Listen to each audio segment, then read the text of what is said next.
Welcome back, welcome back, welcome back. Yeah. So, thank you. So before we were talking a lot about just like love, as in like the foundations and the concepts in love, but I want to get more on like specifics. And Yeah. we've tried to stay away from personal because I think it doesn't really. It's better to speak broad. It's first. better to speak broadly, especially. And then I think right now I want to talk about the feeling of being in love, because I think as a poet I view it very romantically. And I wrote this poem recently it's called Love in a Capitalist Society, basically talking about the feeling and like how the feeling of romantic love has been changed in our society, where it's now transactional, and how I don't really rep for that. I don't really like understand that.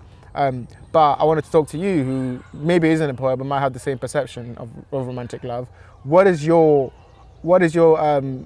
synopsis of the feeling of being in love? What does it feel like? Can you summarize that feeling? We were talking before about brotherly love and understanding that there's just genuine love, but there is a romantic sense when you really feel the romantic sense of love of someone. Yeah. What is the feeling like? And like, is it kind of like what Shakespeare said? Is it kind of like what the poets say? I don't know. I don't read poetry. But You know Romeo and Juliet. You know the type of love that we talk Yeah. about. Is it that type of like? that Does it movie shit. fulfill life? Does it make life worth living? Ah, I Does it? see. Right. Does Yeah. it? Yeah. That thing where you're just running around in the trees, skipping, Yeah. and the flowers are turning A into very bloom. Hollywood kind of romance, you might say. No, not even slightly. It's What is nothing it like like? those things. That's a completely idealized perception of what love is. I think it hits on the general beats of what love feels like, I suppose. But I mean, again, because it's like such an ephemeral concept, and also because it's so individual. Like, I think the forms that it appears in naturally, with the feelings that it's sort of has that natural connotation with, of like, that it's like a focal point directed at a person of like, I want to be with them in the form of like, I guess, physical proximity, sure. Intimacy wise, sure.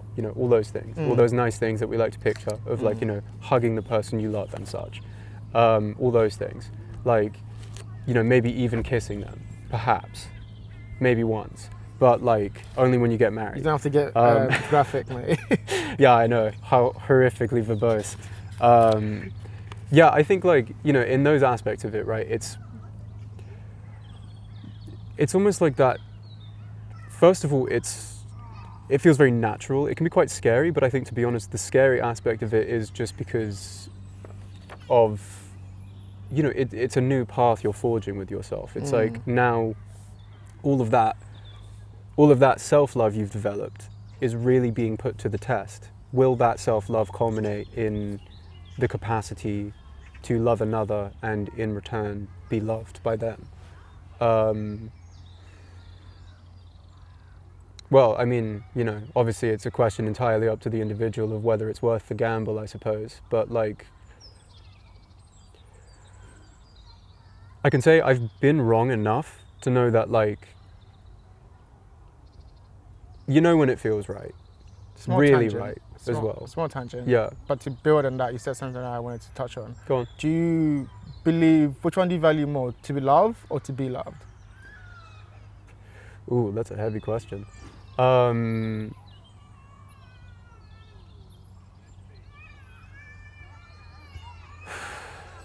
would say probably to love, but equally I say that because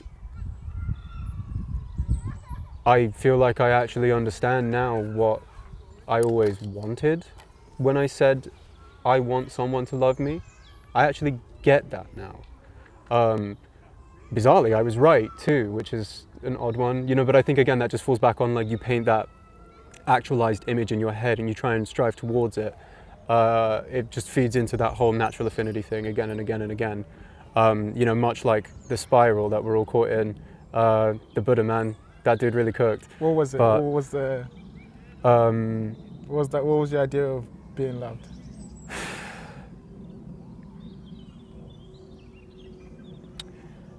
Okay, do you remember a while back now? I told you that quote from Goodnight Pun Pun, the whole like understanding thing. I think I kind of get that now. I really do.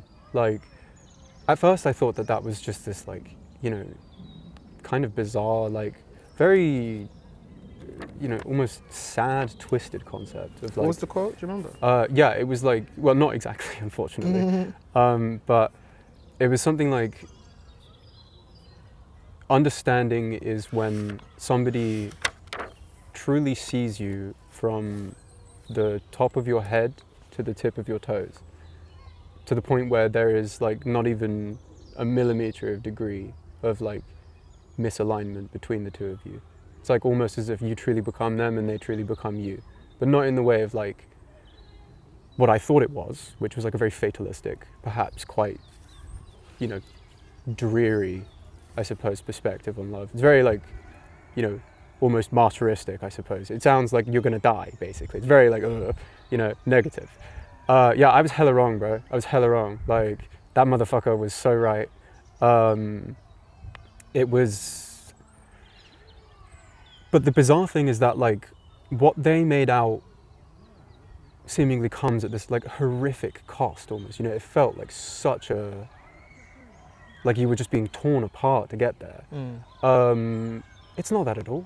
Like, even slightly. It genuinely is just so natural. Like, but I suppose that also becomes the question of like, if it comes at such a great effort, well, it might actually be wrong. Like, sometimes the simple answer is actually the correct one. And the sad thing is that so many people disregard the simple answer, the one that perhaps makes the most sense, because of, whatever reasons, need to protect yourself, whatever you want to call it.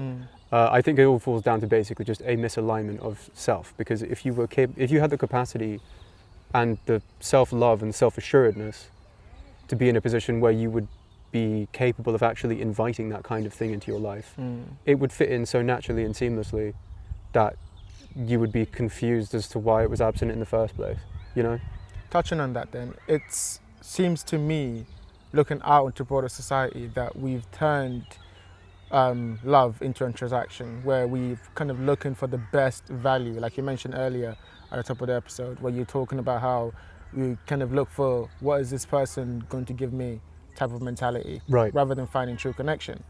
Why do you think, let's diagnose that for a second also, why do you think that is? And like, just on that point also speak about the gender war that seems to be brewing underneath our society, with like the idea that men hate women and women hate men, and like this idea that we're bad for each other, or like the other side thinks the other side doesn't really care, and how that is going to affect love at the, like, that's the first tragedy, but like this first idea is to diagnose that, what is that capitalist type of love look like in our society, where it's all transactional? Why do you think that is? And how do you think that harms, if you think that harms individuals, how do you think it harms individuals? I think you kind of hit it on the head as you were describing it to me. You said, like, that aspect of like, what can you give me? When we say that, right, we're not really saying what we're saying. The idea of what can you give me, that doesn't mean we say it means in a relationship context. We don't mean that. We don't mean that at all.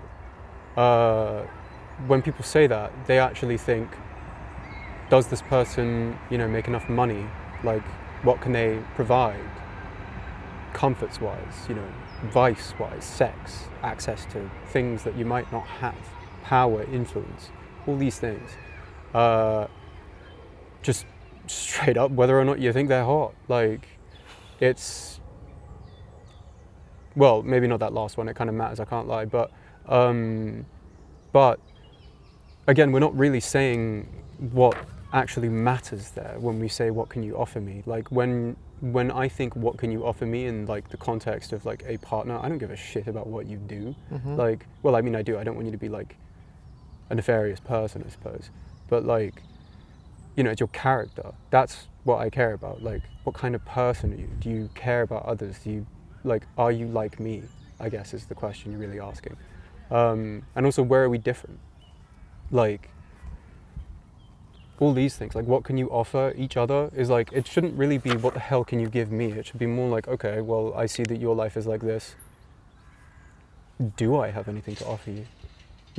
If it's myself, like, the question of whether or not that's enough shouldn't shouldn't be a problem if you have a good feeling about yourself. You know, like, but at the same time, I think the transactionary nature of it falls down to, like I was saying before, you know, it's that, like, what can you offer me in the shallows of the pond, I guess, like, you know, the money aspect, the vice, like, whatever else, you know, clothes, like all these things that don't actually mean goddamn anything. Because who cares? Like, are you a good person? You know, like, who are you? Do you compliment me? Like, not like literally as in, you know, like, oh, I think you're fit. I mean more like, you know, like, who are you as a person? Like, does your moral character complement mine, I suppose, if you want to bring it to that sort of direction, which I feel like is where you maybe wanted to go. Yeah, of course, yeah. Yeah, that matters. But, you know, as much as I, in my weaker moments, might desperately want to convince myself of the idea that everyone's moral character is deplorable and we're all perhaps better off being flattened like pancakes under a giant meteor, man, I'm hella wrong every goddamn time, and I am always so glad about that fact. Because, like, yeah, of course there are people out there with, like, you know, who, all this stuff that I've just said, right? I bet that there are people in your life, I know there are people in my life, I'm thinking about them right now, who think pretty much more or less exactly the same as I do. Like, I haven't said anything that should be like, yeah, I wouldn't say like a great revelation to anybody. Yeah. It should just make sense. And, you know, if you have someone in specific in mind, hey, good for you. But, like, at the same time, it's like, well, if you're not with them and you consider all the things that I've just said, why? That's a good question. But then that falls back onto self-actualization. Like, do you have stuff that you need to sort out? Yeah. Because that's okay, but they don't have to be mutually exclusive. You can kind of juggle if you really try. But yeah, I don't know, man. I think it's a fascinating point that you make, and I'd like to say a couple of things on that too. I think, first off, the capitalist society that we live in, I don't care here or no there when it comes to the society being capitalist and what it does for economy, but I do care how it affects people's relationships and how the connection is diluted. How we value each other. Because we value each other now as currency, and I think that's a misstep in human evolution. We shouldn't really look at each other like that. I think it's also, as we spoke about, a lot of that comes out of fear and of, like, our inability to let other people in. I don't think it's like malice. It's just people just will gravitate towards what everyone else is doing. And I think it's kind of like that, where everyone's just following what people have done before with these, especially with these social media apps and, like, you know, technology, and making it easier to not be yourself, not be fully yourself, but enough of yourself where you can find connection. And that's how we're finding these shallow connections, because we're not showing full version of ourselves. We're just showing a little part of ourselves, which is enough. But I mean, some people just can't live like that. I'm one of those people. I have to have full connection, otherwise it's not worth it. No, I understand that too. Like, I feel like I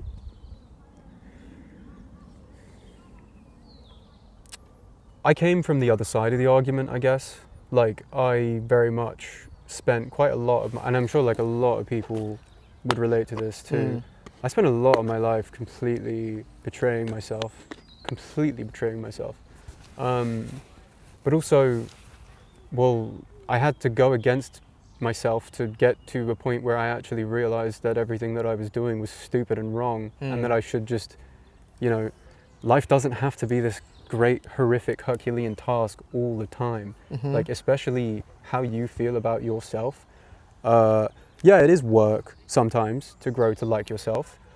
As sad as that is, it was definitely a lot of fucking work for me, I can say that much at least. But at the same time, if you're willing to put that work in with yourself, yeah, it pays off for the rest of your life, it really does. But it's having the time and the willingness to do so that I think a lot of people struggle with. And also, you know, again, I think it comes down to, like, people don't, like you said, people don't want to be vulnerable with each other. And we live in a world now where, because of social media, a lot of our vulnerabilities, mostly by our own faults, I want to stress, are just plastered onto social media. Like, anybody could see your vulnerabilities now, anybody. On top of that, quite literally anybody could attack your character in any form they want to. People could straight up just make stuff up about you. Yeah, exactly. You know, and I think that is really poisoning people, in the sense of just we're becoming so, like, afraid of each other. We're so afraid of each other that we're reverting almost back into like tribalistic attitudes. And you know, it's becoming like a big resources battle, really. Which, to be fair, this was a pretty obvious logical conclusion based on, you know, the pretty much since World War II, really, we've kind of been going down this road as a planet and a species. But also, I have faith in us, man. We'll pull it back. You know? I do believe that too. It's whether or not you believe, I suppose, you know, like right back at the beginning of the whole thing, do you believe that we're more inclined to kill each other or to actually love each other? That kind of will be the question that defines what makes the human race. I think quite obviously our nature is love, so we're more inclined to love each other. That's why we feel good when we do it. I think there are forces at play, systems and evil actors in the world who make it very confusing for us. A lot of us, you know, they kind of separate us. And I think some of those forces are even done on ourselves, self-inflicted. For example, technology. What question I have for you now is, what effect do you think modern society, modern stuff like technology, stuff like ambition and work affect relationships? You know, most of these days you need a two-parent household. You know, you need both mother and whatever, both partners to be working. That was not how it was before. Maybe made it easy before, but now that has a new added element to relationships. How do you think modern societal habits and issues affect relationships?